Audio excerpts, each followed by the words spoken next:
Israel और Iran के बीच सीधे संघर्ष का खतरा लगातार बढ़ता जा रहा है। ऐसे में ईरान के तेल भंडारों को लेकर कई खाड़ी देशों में चिंता बनी हुई है और इस संभावित खतरे को रोकने की कोशिश में वे लगातार जुटे हुए हैं।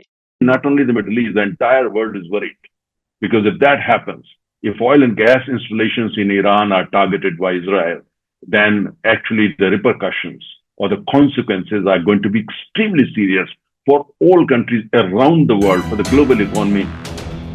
रिपोर्ट के मुताबिक सऊदी अरब, यूएई और कतर समेत खाड़ी के कई देश ईरान के तेल के ठिकानों पर इजराइल के संभावित खतरों को रोकने के लिए अमेरिका से बात कर रहे हैं। कहा जा रहा है कि ईरान पर किसी भी हमले के लिए इजराइल को अपने एयर स्पेस से उड़ान भरने की इजाजत देने से भी कथित तौर पर खाड़ी के इन देशों ने इनकार कर दिया है।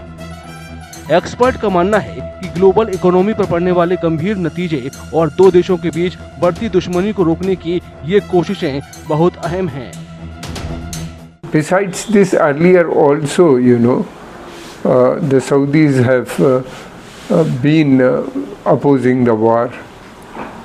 Saudis and Qatar and other ministers have also talked to US President Joe Biden and tried to convince him not to ensure that Israel do not attack Iran at this moment, because the war would spread into the region and there will be all-out war in that situation.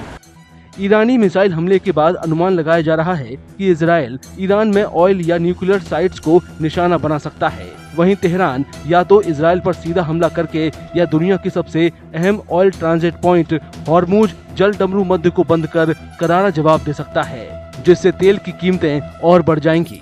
Oman और Iran के बीच मौजूद straight of Hormuz फारस की खाड़ी को Oman की खाड़ी और अरब सागर से जोड़ता है। दुनिया भर की तेल की जरूरत का 5वां हिस्सा इसी रास्ते से होकर गुजरता है।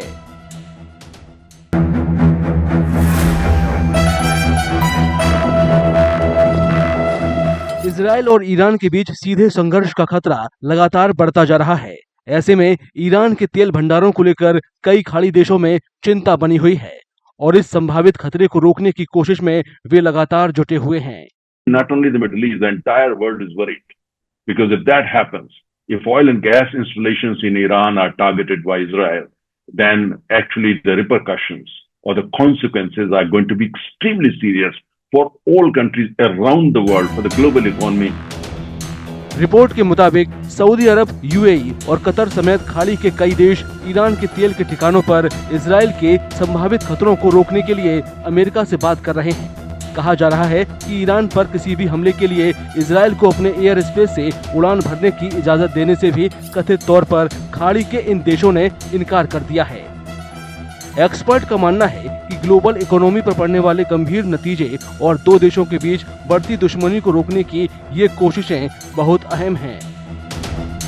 Besides this, earlier also, the Saudis have been opposing the war.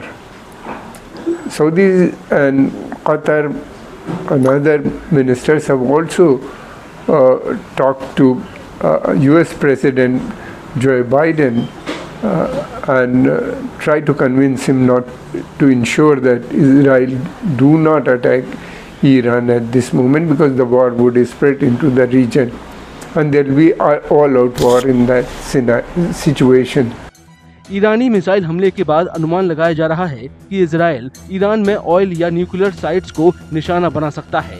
वहीं तेहरान या तो इजराइल पर सीधा हमला करके या दुनिया की सबसे अहम ऑयल ट्रांजिट पॉइंट हॉर्मुज जल डमरू मध्य को बंद कर करारा जवाब दे सकता है, जिससे तेल की कीमतें और बढ़ जाएंगी। ओमान और ईरान के बीच मौजूद स्ट्रेट ऑफ हॉर्मुज फारस की खाड़ी को ओमान की खाड़ी और अरब सागर से जोड़ता है। दुनिया भर की तेल की जरूरत का 5वां हिस्सा इसी रास्ते से होकर गुजरता है।